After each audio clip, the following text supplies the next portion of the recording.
without much illustrations, you all understand in India our context. So many leaders, pride and foolishness, and businessmen, pride and foolishness, they lost their business. They live a small life. They have no testimony, pastors, church believers, because of arrogance, pride, lack of integrity.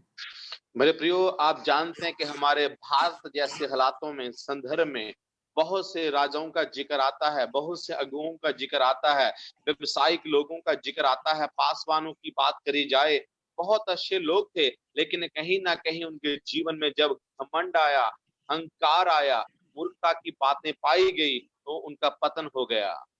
So all our MIBC Bible students, I love you. You are the future of India. You are the mighty leaders going to be in the land of India, in the world. My prayer to all of you, we never be proudful, we never be foolish.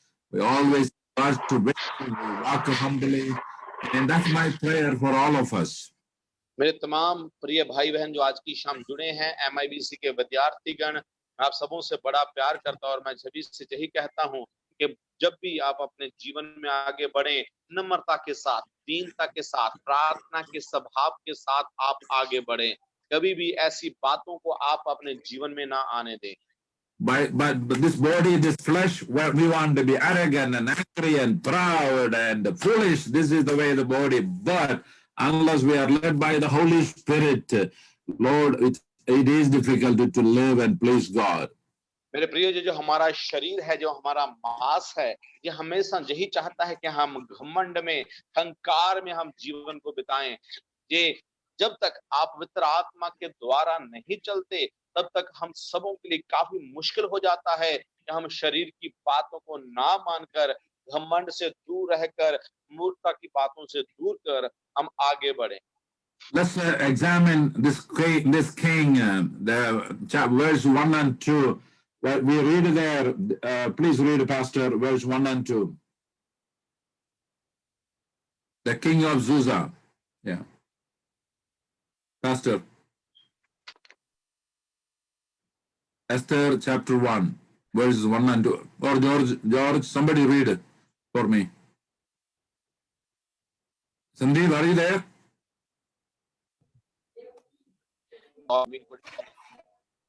Sandeep. Sir, I had a call in between, so I couldn't hear you. Would you let me know the reference again that I should go for? Chapter 1. Okay, verse, chapter 1. 1 and 2. हाँ, पहला एस्तर की किताब, उसका पहला अध्याय, उसकी पहली 2 आयतों को हम पढ़ेंगे। यश नामक राजा के दिनों में ये बातें हुई। ये वही यश राजा है जो 127 प्रांतों पर, अर्थात हिंदुस्तान से लेकर कूश देश तक राज्य करता था। Very good. So we read that this happened, and around 500 years or 480 years before Jesus' birth, this is what happened during the time of Xerxes. Xerxes is like a family name, the Gandhis, and the actual king was King Ahasuerus. Everybody say King Ahasuerus. If your translation may say, by the way, Sandeep, your translation says Ahasuerus? Yes, sir. Yayash. So Xerxes in Hindi or English, there's a time of Xerxes, and like the Gandhi family, that can be Indira Gandhi or Rajiv Gandhi. It's a family name, like the pharaohs. Okay, but the actual king was King Ahasuerus. मेरे प्रियो, ये जो पहली अध्याय की पहली आयत में शयर्ष नाम जो मिलता है, ये एक पारिवारिक नाम है। अगर इस राजा के मुख्य नाम का हम बात करें तो उसका नाम अहासरस था। आप अपने मोबाइल की स्क्रीन पर जहां पर राजा की फोटो बनी हुई है, उसके नीचे देख सकते हैं, उस राजा का नाम अहासुरस था, लेकिन शयर्ष उसका पारिवारिक नाम था। और आप जानते हैं ये घटना यीशु मसीह के पैदा होने से लगभग 400 से 500 साल पुरानी है। Look at the last sentence. This is from KJV. KJV says, now it came to pass in the days of Ahasuerus. This was Ahasuerus who reigned over 127 provinces from India to Ethiopia. In those days, when King Ahasuerus sat on the throne of his kingdom, which was in Shushan, the citadel. That is the KJV translation. मेरे प्रियो, उन दिनों में जब जे क्षयश नामक राजा गद्दी पर विराजमान हुआ, राजा बना, तो जे शूशन में उसकी राजगद्दी थी। लेकिन आगे चलकर हमें पढ़ता है ये सारी बातें उन्हीं के दिनों में हुई, और उसने हिंदुस्तान से लेकर कूश देश तक राज्य किया। कुल मिलाकर वो 127 प्रांतों पर राज्य करता था। So you understand from that reading, he was not an ordinary king, very powerful king, unlimited power, like the power of, Joe Biden or Donald Trump or our Modi. It's bigger than that, because 120 provinces. India, we have only 29 states. This guy has 127 regions, countries, provinces, and he ruled 21 years. Isn't we? And please underline all this. And please go ahead, translate. मेरे प्रियो, ये जो राजा है अपने आप में बहुत ही बड़ा व्यक्ति था, एकदम सामर्थ्यशाली व्यक्ति था। ठीक उसी प्रकार से जैसे अमेरिका के राष्ट्रपति जो रह चुके हैं डोनाल्ड ट्रंप, या भारत के जो प्रधानमंत्री मोदी हैं, उनके जैसा था। भारत की बात करें तो जो छोटा है, केवल इसमें 29 राज्य पाए जाते हैं। लेकिन जब इस राजा का हम जिक्र करते हैं, इसने तो कम से कम 127 प्रांतों पर राज्य किया, और इसका राज्य 121 साल तक चलता है। इन बातों को आप रेखांकित कर सकते हैं। Are you happy? The country India is in the Bible. India is mentioned in the Bible. Wow. And he came all the way, his power, all the way to India, to Ethiopia. Kush is Ethiopia. Please underline, write down there in your Bible. आपको इस बात को लेकर काफी खुशी होना चाहिए कि जो एस्तर की किताब में है, इसमें हमारा देश भारत का नाम आता है, हिंदुस्तान का नाम आता है, और लिखा कि हिंदुस्तान से लेके कूश तक। ये जो कूश जगह का नाम है इथियोपिया, जो एक देश है, कंट्री है, इथियोपिया में पाया जाता है। Ethiopia is a Christian country. A lot of problems going on right now in Ethiopia, and that is in Africa. You know Ethiopia. So, and he ruled 21 years, I believe. 21 years he ruled, and that is from 486 BC to 465. Please write down, Bible college students. 486 BC to 465 BC. 21 years this man ruled. ये जो व्यक्ति है, इसने कुल मिलाकर 21 वर्ष राज्य किया, और इसकी जो तिथि है वो 486 बीसी से लेकर 465 ईस्वी तक, ईसा पूर्व है। 486 से लेकर 465 ईसा पूर्व है। इसने 21 साल तक राज्य किया है। Verse 2, at that time King Xerxes reigned from his royal throne in the citadel of Susa. और आप जानते हैं उन्हीं दिनों में जब क्षयश राजा अपनी उस राजगद्दी पर विराजमान था, वह शूशन नामक राजगढ़ में थी। And Susa is also called Shushan. It's called Shushan. Okay. हाँ, ऊपर ये लिखा हुआ ना, जो शूशन 2 आयत में मिलता है नाम शूशन, इसको शूशा भी बोल सकते हैं। So that is in I don't know whether I have a map. I have a map here. This is in Iran today. You see here Shusha. You see here Aro. This is 300 kilometers from Babylon, the capital Babylon, to Susa. You see Susa, or it is called Shushan. It is the north of the Persian Gulf in Kushistan province. These are the provinces of Iran today. So this is in Kushistan province. और जितने भी उसने कुल मिलाकर 127 प्रांतों में राज्य किया, तो वो सारे के सारे प्रांत आज के मौजूदा दिनों में वो ईरान देश में पाए जाते हैं। अगर हम इस तरफ देखें शूशन या शूशा में, जहां पर उसकी राजगद्दी थी, तो ये कुल मिलाकर वहां से 300 किलोमीटर की दूरी पर था, जो बाबुल शहर था। बाबुल से 300 किलोमीटर की दूरी पर। Today it is in Khuzestan. You see Khuzestan province in Iran. आप जानते हैं कि आज खुशिस्तान जो ईरान का हिस्सा है, वहां पर पाया जाता है। and today, and this is a winter palace. Kings have many palaces in the capital than other places. Because this is the Shushan or Susa, the citadel, and the citadel of Susa. That was the winter palace of the king Ahasuerus. आप जानते हैं कि राजाओं के पास बहुत राजमहल हुआ करते थे, लेकिन उनमें से एक राजमहल उसका शूशन में भी था, जो ठीक बाबुल देश से 300 किलोमीटर की दूरी पर था। King's palace, very rich, wealthy, a lot of gardens, and it's a great place. They have the swimming pool and they have everything. The king's life. Archaeologists have uncovered this site, this Shushan, and found many of the things we read about this book. Many things we read, they found out from Shushan. और आप जानते हैं कि ये जो राजमहल उसका शूशन में था, तो जे फारस के राजा का हुआ करता था, जो सर्दी के समय में वहां पर आकर समय बिताते थे। आज के मौजूदा हालों में यदि आप खगोल विज्ञानियों की बात करें, तो उन्होंने इस जगह को ढूंढा है और इसमें जब छानबीन किया है, तो वो तकरीबन सारी की सारी बातें उनके सामने आई, जिसके विषय में बाइबल बताती है। इस प्रकार से उदाहरण के तौर पर राजा का वहां का जो मुख्य द्वार था वो नजर आता है, अंदर की जो उसकी कचहरी थी वो नजर आती है, बाहर का उसका जो कचहरी था वो नजर आता है।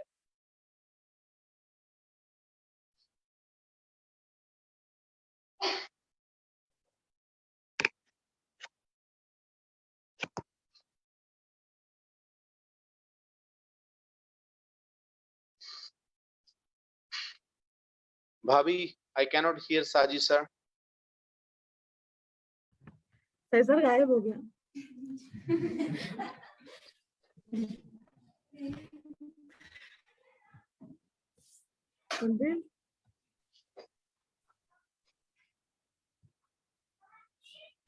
साजी sir, are you there? Range network cut हो गया लग रहा है।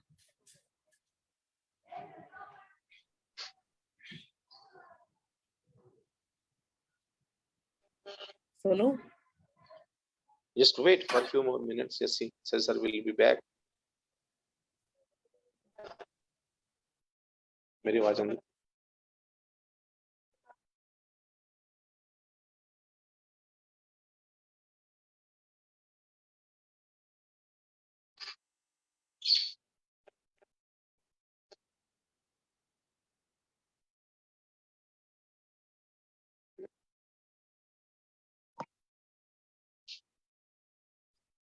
And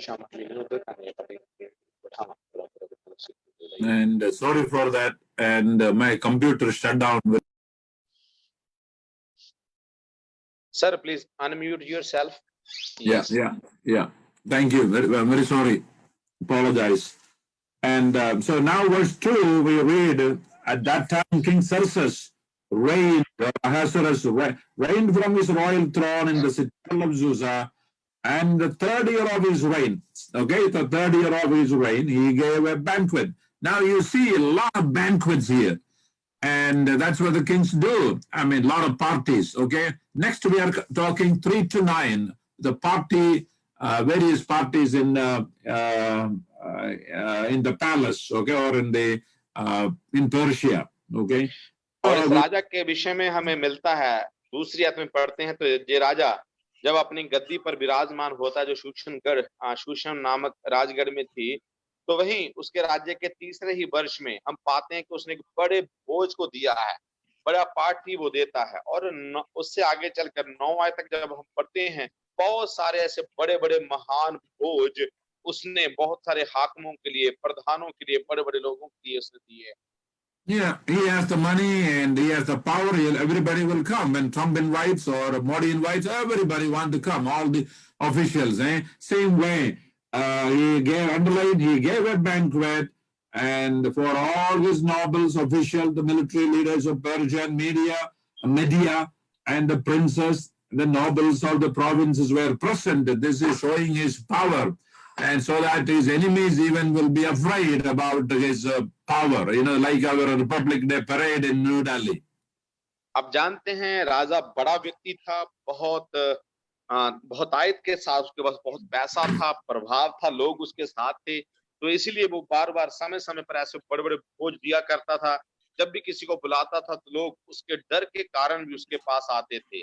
आप जानते हैं अगर मोदी भी हमें इसी प्रकार के कोई भोज में बुलाएगा तो हर कोई व्यक्ति वहां पर जाना चाहेगा। तो इसी प्रकार से वो भी फारस और मादा के सेनापति और प्रांतों के प्रधान और बड़े-बड़े जो हाकिम हुआ करते थे, वो सबके सब उसके भोज में शामिल होने के लिए उसके सन्मुख आते थे।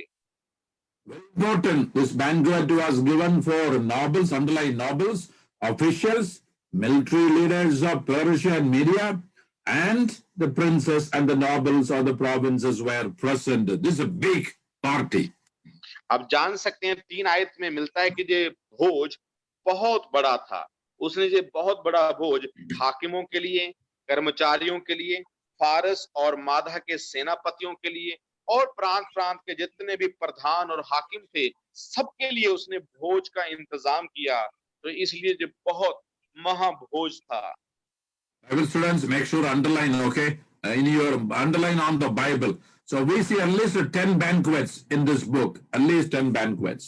और इस एस्तर की किताब पढ़ेंगे तो कम से कम इस प्रकार से 10 बड़े-बड़े भोज राजा अपने लोगों के लिए देता है और उसका जिक्र हमें जहां पर मिलता है। सारे विद्यार्थी जो बैठे हैं इन वचनों को रेखांकित करते चले जाएं। We move very quickly. Verse now we are looking and verse 4 onwards. Okay, the parties for a full 180 days. That means 6 months. 180 days.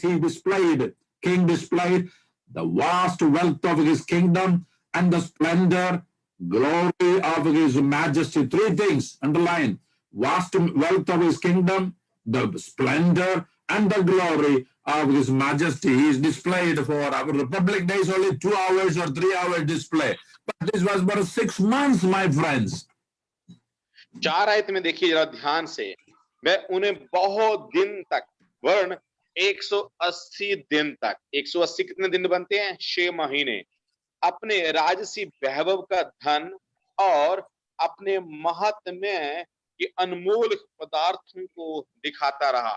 3 बातें इसमें आती हैं। पहली बात वैभव, दूसरा धन और तीसरा महात्म्य, क्या अनमोल जो पदार्थ थे उन तीनों का वो प्रदर्शन वहां पर करता है 6 महीने लगातार। Why 180 days? He's showing his power, he's showing his wealth and display of his wealth. And think about how many thousand workers worked, how much food they ate, how much wines they used.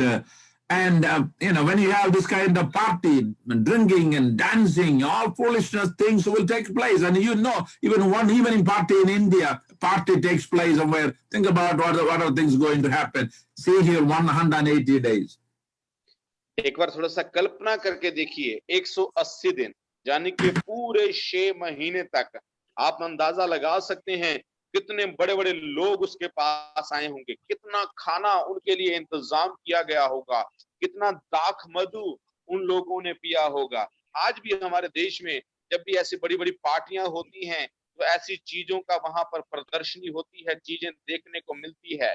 ये तो बड़ा राजा था, इसकी party में, बड़े महाभोज में हर प्रकार की मूर्खता का काम, हर प्रकार की ऐसी बातें होती होंगी। So that was a countrywide big party. Now we see another one, verse 5. When these days were over, after 180 days, the king gave a banquet lasting 7 days. And that was only, look at, 7 days in the enclosed garden of the king's palace for all the people from the least to the greatest who were in the citadel of Susa. That was a small party within the compound of the palace. Okay, those who are workers there, the great staff, the least one, everybody, only for 7 days in the garden. देखो पहला भोज तो 180 दिनों तक चलता रहा, कुल मिलाकर कहें 6 महीनों तक। उसके बाद में वो जब बीत गया बड़ा महाभोज, उसके बाद में राजा अपने राजमहल के अंदर आकर, राजभवन के अंदर आकर वहां एक और भोजन का इंतजाम करता है। ये ज्यादा लंबे समय का तो नहीं, केवल मात्र 7 दिनों के लिए था। इसमें उसके अपने खास खास लोग इकट्ठे हुए थे और 7 दिन तक ये भोज भी चलता रहा। We have to appreciate, even though he was a proudful king, he has a good heart of serving everybody, giving the greatest to the least, the workers, the sweepers in the palace. And so he gave everybody a great party. और जी चाहे राजा घमंड से भरा था, बहुत सारी बुरी बातें थी, लेकिन 5वीं आयत के अनुसार एक अच्छी बात भी हमें मिलती है। वो क्या थी? तो लिखा क्या छोटे क्या बड़े। इसका मतलब उसने छोटे छोटे लोगों को पीछे नहीं रखा, जो छोटे लोग थे उनको भी बुलाकर अपनी पार्टी में, अपने महाभोज में वो शामिल करता था। ये अच्छी बात है। Now let's talk about this banquet. The garden had hangings of white and blue linen. The decoration, okay, like we go for a wedding, great wedding, fastened with the cords of white linen and purple material to silver rings on marble pillars. There were couches of gold and silver on a mosaic pavement of porphyry, marble, mother of pearl, and other costly stones. And please go ahead and read it. और 6ठी आयत में हमें मिलता है कि उसने जब बड़े महाभोज का इंतजाम किया था तो उसका वो दिखने का नजारा कैसा था। आप देख सकते हैं वहां के इंतजाम कैसे थे।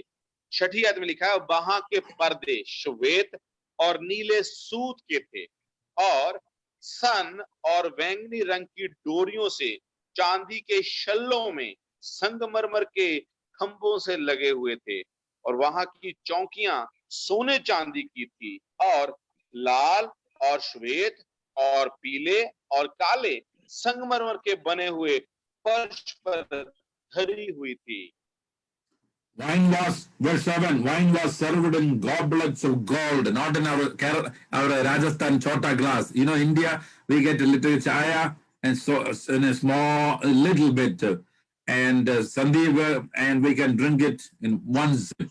And this is not the way, in gold glass. Look at wine was served in goblets of gold, each one different from the other.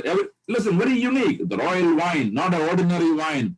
India wine, people will be killed and they will die by drinking. But the royal wine was abundant and in keeping with the king's liberality.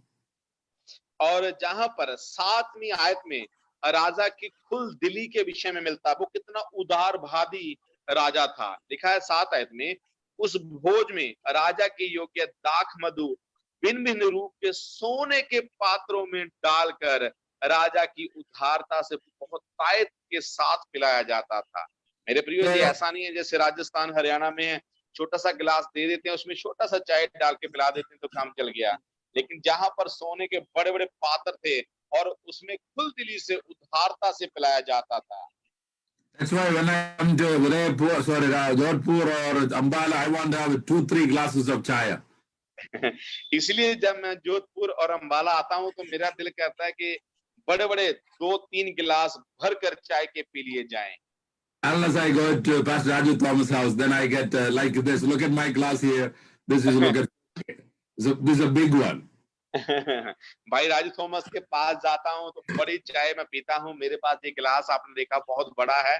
तो ऐसे ही चाय के गिलास बड़े बड़े मिलते हैं हमें। Look at this big cup. I mean, this can be shared with all the Bible college students in our Jodhpur campus. ये इतना बड़ा कप है, कप तो क्या जग ही नजर आ रहा है। इतना बड़ा कप बड़ा है कि अगर जोधपुर MIBC के जो स्टूडेंट हैं, इसी एक कप से सबका मन भर जाएगा। And according to the liberality of the king, you can drink as much you want. When you have more drinks, you know what is going to happen. And you are not to be a normal man. Why people sleep, you see sleep on the roadside.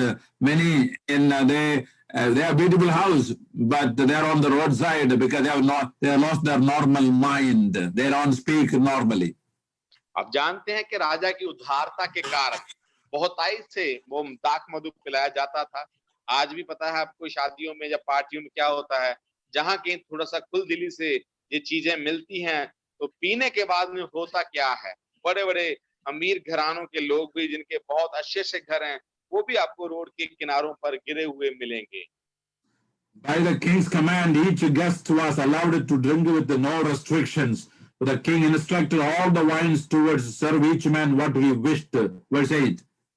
8 आयत पढ़ें तो वहां लिखा है, पीना तो नियम के अनुसार होता था, लेकिन किसी को विवश करके नहीं पिलाया जाता था, क्योंकि राजा ने अपने भवन के सब भंडारियों को आज्ञा दी थी कि जो भी अतिथि आए, जैसा वो चाहे वैसा ही उसके साथ बर्ताव करना। So, listen, no restriction, you drink as much you want. You are not a normal person. You don't know what you have done. क्योंकि आप जानते हैं कि वहां पर किसी प्रकार का ऐसा नियम नहीं था, लेकिन फिर भी खुल दिल से जितना आप चाहते हैं वैसा पी सकते थे। You know, I have so many experience with my dad. My dad was a good man, but he was alcoholic and he drinks. Sometime at 12 o'clock, 1 o'clock, somebody will come to our home. Your dad is now at our home. He's not coming home, coming to your house. So I will get up or I will go and bring daddy in the night, 1 o'clock, because he is not coming home. And he lost his, sense. I mean, he has an idea, but he lost that full ability. So that is the way when you have more drinks. आप जानते हैं कि अब जरूरत से ज्यादा दाख मधु P लिया जाए तो हमारे साथ क्या होता है। मेरे अपने परिवार में मेरे पिताजी बहुत अच्छे व्यक्ति थे, लेकिन जब उनमें पीने की आदत हुई करती थी तो वो रात को पी के घर आते ही नहीं थे। तो आधी रात को 12 बजे कोई ना कोई आके हमारे घर के दरवाजे को खटखटाता था।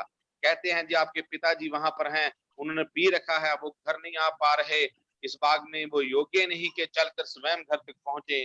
तो फिर मुझे रात को उठकर अपने पिताजी को ले जाकर घर में लाना पड़ता था। I hope anybody listening me, you are not an alcoholic. You are not wasting your money for alcoholism. Don't do it. मैं विश्वास करता हूं कि आज की शाम जितने भी मुझे सुन पा रहे हैं, हम में से कोई ऐसा व्यक्ति नहीं है जो पियक्कड़ हो या पीने वाला हो, और कभी भी हमें अपनी मेहनत की कमाई को, पैसे को ऐसी शराब के ऊपर आदी होकर या शराब दाख मधु पीने में नहीं उजाड़ना है। When more that have, then that spirit works in you. मेरे प्रियो, जब आप पीना शुरू कर देते हैं, जो पीने वाली दुष्ट आत्मा है वो आपको अपने नियंत्रण में ले लेती है। What you put in your mouth, that works. For example, when you take medicine and for blood pressure or sugar or headache, that medicine you put inside, that is going to work and you behave according to that. मेरे प्रियो, जो कुछ भी हम अपने मुंह के अंदर डालते हैं तो हम उसी के अनुसार वर्ताव करने लगते हैं। अगर बीमार हैं, आप दवाई खाएंगे तो दवाई आपके अंदर जा कार्य करके आपको अच्छा करेगी। इसके विपरीत अगर कुछ ऐसी चीज जिसका हम जिक्र कर रहे हैं वो हमारे मुंह के अंदर जाएगी तो हमारा व्यवहार ठीक उसी के अनुसार हो जाएगा। Then we can see the foolishness of this man, and he just gave everybody, drink as much you want. That's wealthy people show their wealth, isn't it? Their pride. And in India, Indian weddings, very famous in the world. Indian weddings are very famous. They spend crores and crores, millions and millions of dollars. I heard some weddings in the air, in the plane. Look at the Ambani, very fascinating. Look at the Ambanis and look at and 1 crore and 100 crore. Sorry, 100 crore. Look at she's covered with gold, all kind of expensive gold, different things. What is that showing? The vast wealth is power. And on the other side, so millions of girls don't have money to buy 1 piece of gold. I mean, this is the world. Wealthy people wanted to show their wealth. देखो जी, राजा उदारता से अपने धन का प्रदर्शन करता था। आज भी ऐसी घटनाएं मिलती हैं कि लोग जहाजों में, खुले आसमान में शादियां करते हैं। आप जानते हैं कि भारत की शादियों में लोग करोड़ों करोड़ों रुपया खर्च कर देते हैं। पूरी दुनिया में भारत की शादियों को जाना जाता है कि कितनी महंगी शादियां भारत के लोग करते हैं। जहां पर अनिल अंबानी के परिवार की फोटो देख सकते हैं, उसकी जो इधर अपना जो औरत है उसने कितना 100 करोड़ का गहना सोने का उसने पहना हुआ है। ये लोग केवल अपने धन का, अपनी सामर्थ का प्रदर्शन करते हैं। एक तरफ तो ऐसे लोग हैं और दूसरी तरफ ऐसे हैं जिनके पास एक छोटा सा टुकड़ा भी नहीं है गहने का। I heard 100 planes he chartered, and more than 100 chartered flights to fly guests to and from Udaipur. And Ambani donated. He's a good man in many ways. He gave 3 meals to a day to 5,100 people in Udaipur for 4 days as a gratitude towards the lake city. So he helped not only the guests, he also provided meal for the people in Udaipur. Udaipur में रहकर 4 दिनों तक लगातार 150 लोगों को उन्होंने बुलाकर अच्छा भोज दिया, अच्छा खाना दिया और इन लोगों को बुलाने के लिए 100 से अधिक उसने उड़ानों को हायर किया था ताकि उन लोगों को वहां पर ले जाकर रखा जाए और उनकी अच्छी मेहमानवाजी करी जाए। Then we should always live a simple life, my friend. We should not display our power and our wealth and everything. We must just use our wealth for God's purpose. Live simply. Simpleness is a great thing. मेरे प्रियो, हमेशा हमें चाहिए कि हम साधारण सा जीवन जिएं। अगर आपके पास बहुत पैसा है, अच्छी बात है, लेकिन वो पैसा ऐसे अपने धन दिखाने के लिए नहीं होना नहीं चाहिए। ये दिखाने के लिए नहीं कि हम बहुत सामर्थी हैं। साधारण जीवन जीना अपने आप में बहुत महान बात है। Now, verse 9, Queen Vashti, third banquet. Queen Vashti also gave a banquet for the women in the royal palace of King Xerxes. And you can imagine, she has so many women in the palace. She also gave a big party. Verse 9, underline. 9 आयत को आप रेखांकित कर लीजिए, जहां पर एक तीसरे भोज का जिक्र आता है। 9 आयत में तीसरा भोज में क्या लिखा है? रानी बश्ती ने भी राजा क्षयश के भवन में स्त्रियों को भोज दिया। Verse 10 to 12, drinking and dancing. And the third thing I want to share here, on the 7th day, when King Ahasuerus was in high spirits from wine, underline that word, that is a foolishness coming. He was high spirits in wine. He commanded the 7 eunuchs who served him. These are the command's names: Migman, Bista, Harbona, Bigta, Abagda, and Satar, and Karkas. And this was not really in the normal thinking. He was in high spirits, influenced by the alcohol, wine. He said, "Bring my wife before me." और जहां पर 10 आयत में देखो, 7वें दिन जब राजा का मन दाख मधु में मगन था, इस मगन को आप रेखांकित कर लीजिए। ये आम हालातों में उसने जो बात नहीं कही, लिखा है कि जब वो दाख मधु से मगन हो गया था, तब उसने महुमान, बिजता, हबरोना, बिगता, अबगता, जितेर और करकस नामक 7 खोजों को, जो शेयश राजा के सन्मुख सेवा टहल किया करते थे, आज्ञा दी और कहा कि रानी वश्ती को राजमुकुट धारण किए हुए राजा के सन्मुख लेकर आओ। Sandeep, you're reading like a king. I like that. Thank you, sir. Yes, and listen, and I'm so sad in India, millions of women go to bed with the tears, these husbands, and drink, come high spirits, they beat them or sexually exploit them. And you know what's going on. Millions and millions of poor women and wealthy women, they go through so much pain because men come in high spirit. मेरे प्रियो, आप इन हालातों से वाकिफ हैं। हमारे देश भारत में भी ऐसा होता है। हमारी बहनें, हमारी स्त्रियां, हमारे देश की औरतें दिन भर खूब मेहनत करती हैं, रात को थकी हारी आंसू के साथ जब वो अपने बिस्तरों पर जाती हैं, तो उनके पति जो अपने पूरी तरह से ऐसी शराब में, ऐसी चीजों में मगन होते हैं, तो वो आके किस प्रकार से उनका शारीरिक शोषण करते हैं, उनको मारते हैं, उनको पीटते हैं। Listen, he is asking, commanding his queen wife to come, not because of out of love, just to show and how beautiful wife he got it, and show, you know, to his people, before his people, to show his power and his greatness. मेरे प्रियो, वो राजा अपनी पत्नी, अपनी रानी बश्ती को प्रेम के कारण नहीं बुला रहा था कि वो उससे बहुत प्रेम करता है, इसलिए उसको बुला रहा था, लेकिन उसके मन की जो बातें थी, वो जहां पर 11 आयत में लिखा कि उसने उनको सुंदरता दिखाने के लिए, कि उसकी सुंदरता प्रकट हो जाए, इसलिए उसकी सुंदरता का प्रदर्शन करने के लिए वो लोगों के सामने बुलाता है, ताकि लोगों को पता चले उसकी पत्नी कितनी सुंदर और खूबसूरत है। Verse 11, very important, to bring before him, Queen Vashti, wearing a royal crown. And some people say like a beauty pageant, not much dress, almost as a naked, only have your crown. Some people say only you wear your crown. You see that? Wearing her royal crown. Maybe some cloth, I don't know. Some people say, come as naked, show your beauty, your body. That's what wear your royal crown. I don't know. We have a different kind of, interpretation by scholars.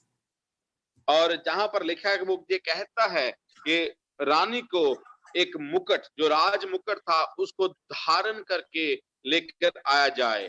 जहां के कुछ जो वचन के जानकर हैं, वो इस बात को भी मानते हैं, वो चाह रहा था कि उसकी पत्नी को केवल सिर के ऊपर मुकुट पहनाकर बिना किसी कपड़ों के निर्वस्त्र उसके सामने लेकर आया जाए। Why? In order to display her beauty to the people and nobles, for she was lovely to look at it. You read verse 11 one more time. 11 आयत को एक बार फिर से ध्यान से पढ़ेंगे। रानी वष्टी को राज मुकुट धारण किए हुए राजा के सन्मुख ले आओ, जिससे कि देश देश के लोगों और हाकिमों पर उसकी सुंदरता प्रकट हो जाए। That's why वह दिखने में बहुत ही खूबसूरत थी। That's what I said, the pride and foolishness of a powerful man.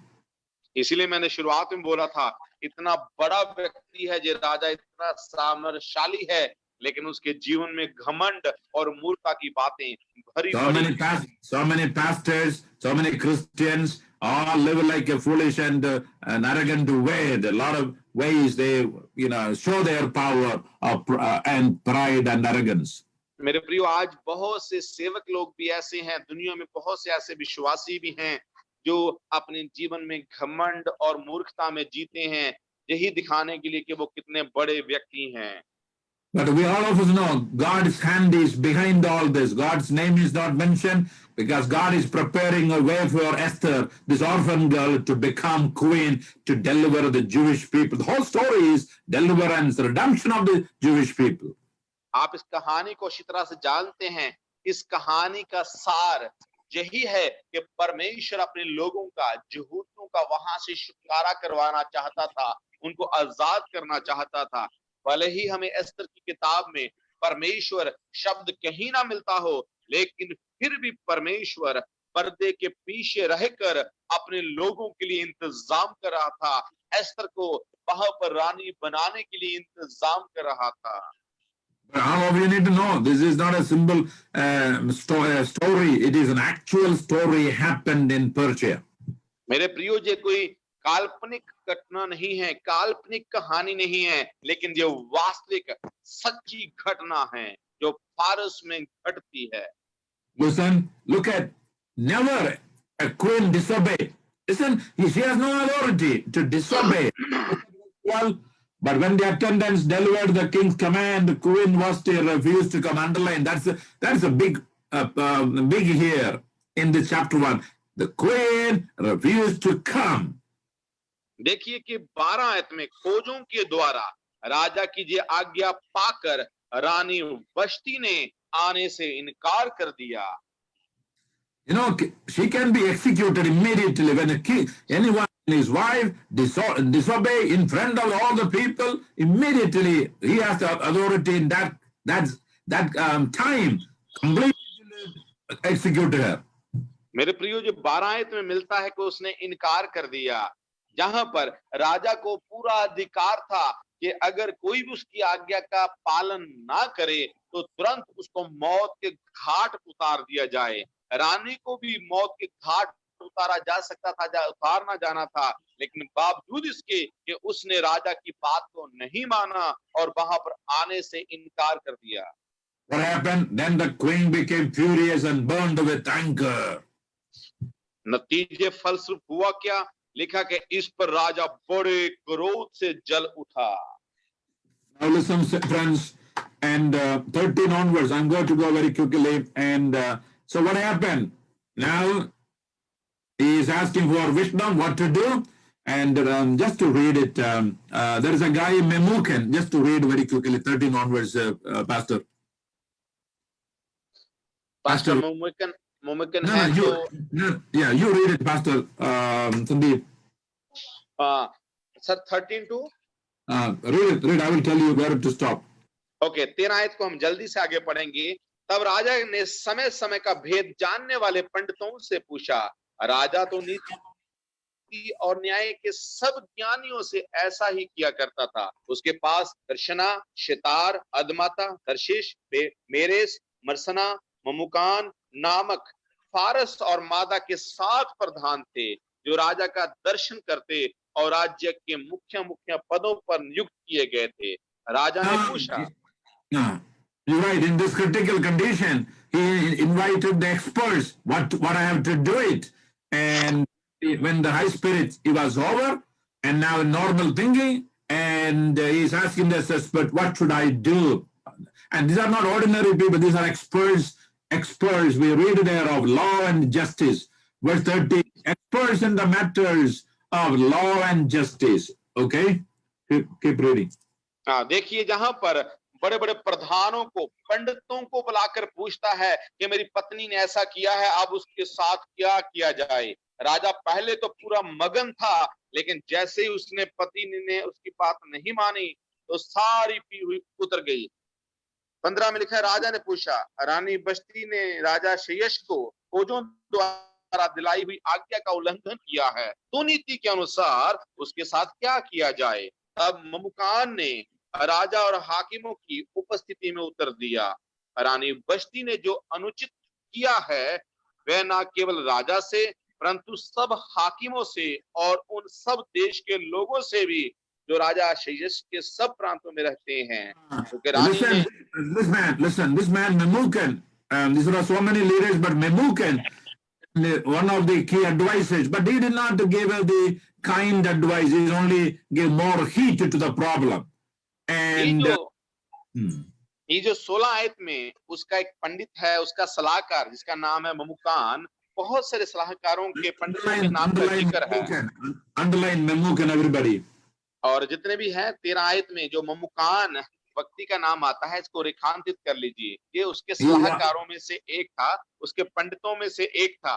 जब इसको जब पूछा गया तो इसने जो सलाह दी है राजा को, वो अच्छी या नेक सलाह नहीं दिया, मानो जल्दी के ऊपर इसने तेल डालने का काम किया है।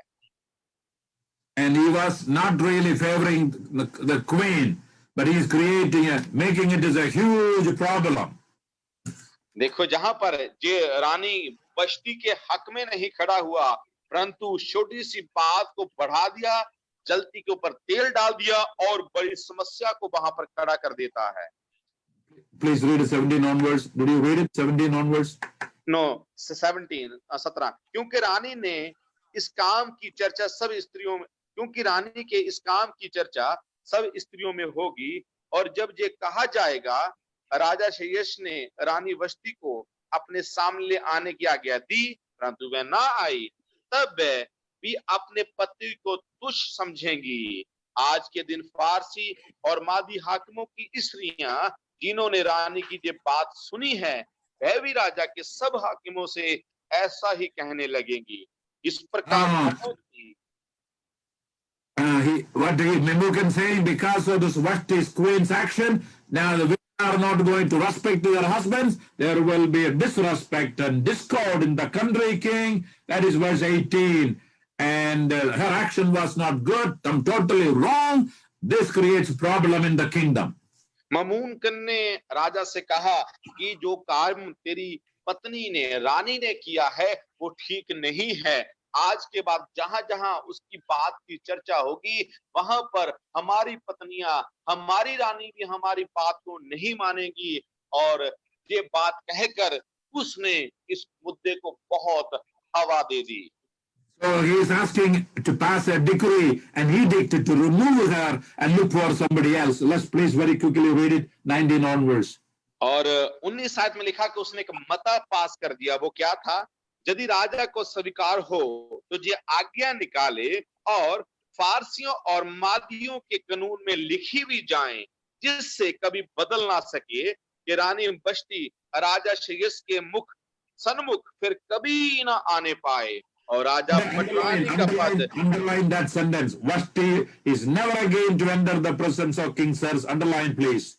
हाँ 19 आयत का बी पार्ट आप इसको रेखांकित कर लीजिए, जहां पर लिखा है कि जब मता पास कर दिया जाए कि जरानी कभी भी राजा के सामने ना लाई जाए और ना आ पाए, 21 verse. और पटरानी का पद किसी दूसरी को दे दे जो उससे भी अच्छी हो, तब राजा की जे आज्ञा उसके सारे राज्य में सुनाई जाएगी। तब सब पत्नियां अपने अपने पति का, चाहे बड़ा हो चाहे छोटा हो, आदर मान करती रहेंगी। जब बात राजा और उसके हाकिमों को पसंद आई और राजा ने ममुकान की बात मान ली और अपने राज्य में प्रत्येक प्रांत के अक्षरों में और प्रत्येक जाति की भाषा में चिट्ठियां भेजी कि सब पुरुष अपने अपने घर में अधिकार चलाएं और अपनी जाति की भाषा बोला करें। So an edict was passed, isn't it? To Yes. remove and Vashti and then look for somebody else. मेरे In प्रियो जी, chapter 1. 21 आयत के अंतिम पदों में ये मिलता है कि वो इस मुद्दे पर पहुंच गए कि रानी वष्टी को उसके पद से नीचे उतार दिया जाए और रानी होने का अधिकार या उसकी पटरानी होने का जो पद है वो किसी दूसरे को दे दिया जाए। And that is the decision is verse 19. Let the king give her royal position to someone else who is better than she is. That is the advice. That is why now the next chapter, we are going to learn about how Esther became queen. मेरे प्रिय इस आयत में ममुकान की जे सलाह, ये मशवरा राजा के लिए था कि उसको हटाकर किसी दूसरी को रानी बना दिया जाए, और इसी कारण दूसरे अध्याय में हमें मिलता है कि रानी यानी एस्तर किस प्रकार से रानी बनती है। We need God's wisdom, true wisdom. And Sini, please read James chapter 3, verse 13 to 18. I don't have time to close it. Sini, well, I'm going to hand over to Sini. Sini, let everybody read a number of times. James 3, 13 to 18. I want everybody to memorize. And I'm going to stop here. God spoke to us in many ways. Please translate. और मेरे पास समय नहीं है, मैं जल्दी से जहां से लौटने वाला हूं, मैं आगे का समय बहन सिनी को देना चाहता हूं। सिनी बहन याकूब की पत्री उसका 3 अध्याय 13 से लेकर 18 आयत तक जरूर पढ़ें। याकूब की पत्री। So, yeah, you read many times, explain that. That is, everybody memorize that section tomorrow when I will be asking them. और आज की शाम के लिए याकूब की पत्री 3 अध्याय उसकी 13 से लेकर 18 तक आपको 1-2 बार पढ़ें। कल सभी जन पढ़कर आए। कल जब मैं शाम की सभा को लूंगा तो इसी में से कुछ बातें मैं आपसे पूछूंगा। And we are late for 5 minutes for the next meeting. Father, we thank you for speaking to us, Lord. Lord, we don't want to be foolish. We don't want arrogance or pride in our lives. We want to live a simple life, Lord. Oh, Father, we want to walk humbly. You hate the arrogant, the proud, but you live to the humble. You honor the humble. Lord, help us to be humble people, Lord. We thank you. We learned a lot of things from this chapter 1. Speak to us. And please pray and close, Sandeep, now. पिता परमेश्वर, धन्यवाद करते हैं आज की शाम तेरे जन के लिए, आपके खादिम के लिए, और अभिषेक के द्वारा परमेश्वर आज की शाम आपने सजी सर को हमारे बीच में इस्तेमाल किया। हम आपका धन्यवाद करते हैं। आज की शाम एस्तर की किताब उसका पहला अध्याय में हमने यही सीखा कि किस प्रकार से जो महान राजा जो बड़ा था, सामर्थी था, किस प्रकार से उसके मन में घमंड और मूर्खता की बातें थी। परमेश्वर, आप हमारी सहायता कीजिए कि हम हमेशा नम्रता और दीनता के साथ आगे बढ़ें, क्योंकि आपके वचन में लिखा है कि आप घमंडियों का सामना करते हैं, अहंकारियों का सामना करते हैं, परंतु हलीम के ऊपर, दीन के ऊपर आप दया करते हैं। आप घमंडियों को नीचे गिराकर हलीमों को, दयावानों को आप ऊपर की ओर उठाते हैं। परमेश्वर, हमारी सहायता कीजिए। स्वयं हमेशा हम अपने अपने जीवनों में नम्रता, दीनता का जीवन जीते चले जाएं। घमंड और ऐसी बातें हमारे जीवन से कोसों दूर रखना। परमेश्वर, जन के लिए धन्यवाद करते हैं, आज की शाम के लिए धन्यवाद करते हैं। एक बार फिर से कल जब आपके दास हमारे से बातचीत करें, अभिषेक के द्वारा, आत्मा की सामर्थ्य के द्वारा और भी नए नए भेद प्रकाशन आप हमारे जीवनों के लिए तैयार करते हुए लेकर आइएगा। महिमा आपके नाम को देते हुए प्रार्थना प्रभु यीशु मसीह के नाम से मांगते हैं। Amen.